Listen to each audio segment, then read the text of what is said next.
Assalamualaikum warahmatullahi wabarakatuh. Perkenalkan, nama saya Ferry Arianta dengan NIM 4012211128. Nah, di sini saya akan menjelaskan mengenai video yang telah dikirim atau tugas yang telah dikirim oleh Bapak, yaitu Pak Sintong, untuk diselesaikan sebagai daftar kehadiran. Nah, itu langsung saja dari permasalahannya. Setelah saya menonton video dari YouTube, yaitu saya akan menjelaskan tentang apa yang saya ketahui, yaitu tentang konvensi internasional. Dalam hukum laut internasional memegang peranan penting dalam mengatur berbagai aktivitas dan isu kelautan di seluruh dunia. Konvensi ini menjadi dasar bagi negara-negara di dunia untuk berinteraksi sengketa terkait sengketa maritim secara damai dan terstruktur.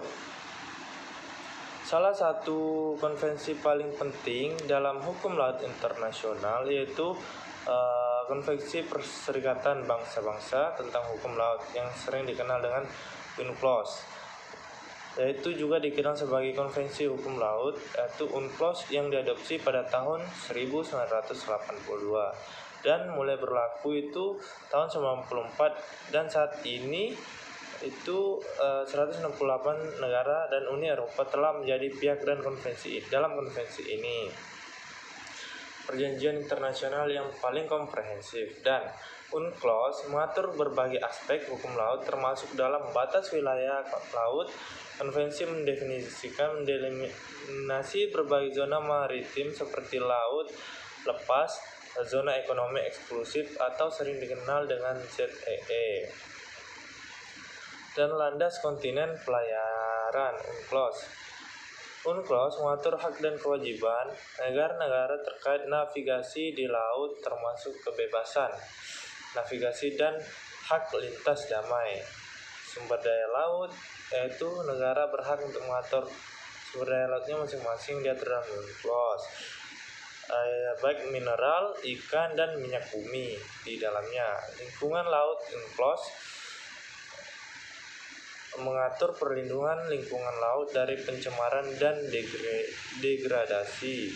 Penyelesaian sengketa. Konvensi ini menyediakan mekanisme untuk menyelesaikan sengketa maritim secara damai dan termasuk melalui Mahkamah Internasional. Selain itu, UNCLOS sangat relevan dengan hukum laut. Konvensi PBB tentu hukum laut 1958. Konvensi ini mengatur tentang eksplorasi dan eksploitasi sumber daya laut dan landas kontinen. Konvensi PBB tertentu. Nah, pentingnya konvensi internasional di dalam hukum laut internasional. Konvensi tersebut dalam hukum laut internasional memiliki beberapa manfaat penting, antara lain yaitu yang pertama yang saya ketahui adalah menciptakan kepastian hukum di laut. Yang kedua itu mempromosikan perdamaian dan stabilitas. Dan yang ketiga adalah untuk melindungi lingkungan laut, seperti kalau ada pencemaran limbah atau sebagainya, itu bisa dilindungi melalui adanya hukum laut internasional. Itu memastikan bahwa sumber daya laut dimanfaatkan secara berkelanjutan. Nah, konvensi internasional yang dilanggar. Secara umum beberapa konvensi internasional yang berpotensi untuk biasanya dilanggar dalam kasus pencemaran laut oleh minyak adalah Konvensi MARPOL 73/78. Kemudian 1, melarang pembuangan minyak atau hidrokarbon cair atau padat lainnya ke laut kecuali dalam kondisi tertentu. Dan yang kedua adalah mengatur standar untuk pencegahan pencemaran laut oleh zat cair yang dibawa dalam muatan curah, mengatur standar untuk pencegahan pencemaran laut, dan mengatur standar untuk pencegahan pencemaran laut oleh air limbah dari kapal. Konvensi tentang tanggung jawab sipil atau kerusakan akibat pencemaran laut, yaitu CLC Convention 1969, itu menetapkan sistem tanggung jawab sipil untuk kerusakan yang disebabkan oleh tumpahan minyak dari kapal tanker.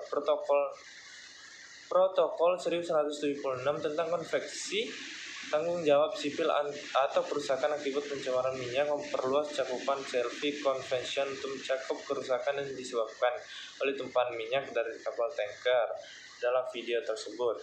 Nah, konvensi tersebut untuk cara menyelesaikan jika terjadi persoalan seperti dalam video YouTube, yaitu tentang tumpahan minyak, karena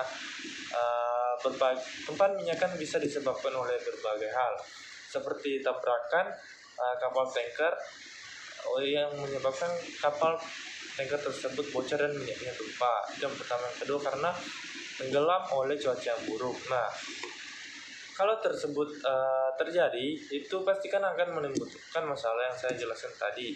Nah, yang kedua, setelah adanya masalah tersebut, pasti kita harus adanya penyelesaian. Nah, penyelesaian permasalahan tersebut mempunyai langkah-langkah yang dapat dilakukan untuk penyelesaian persoalan. Yang pertama, yaitu pencegahan tumpahan minyak, peraturan yang lebih ketat, yaitu membuat peraturan yang lebih ketat berstandar internasional atau berstandar ganda, seperti meningkatkan persyaratan desain dan konstruksi kapal tanker. Itu yang kedua adalah melarang penggunaan kapal tanker tua dan tidak layak untuk berlayar dan melengkapi teknologi yang terbarukan. Yang kedua adalah mendeteksi kebocoran di laut dan mencegah tumpahan minyak menyebar. Dengan mencegah tumpahan minyak menyebar ini biasanya dilakukan oleh perusahaan kapal tanker tersebut. Atau dengan cara apa? Itu dengan cara melakukan penanggulangan secara langsung atau secara cepat, yaitu seperti membersihkan tumpahan minyak secara efektif.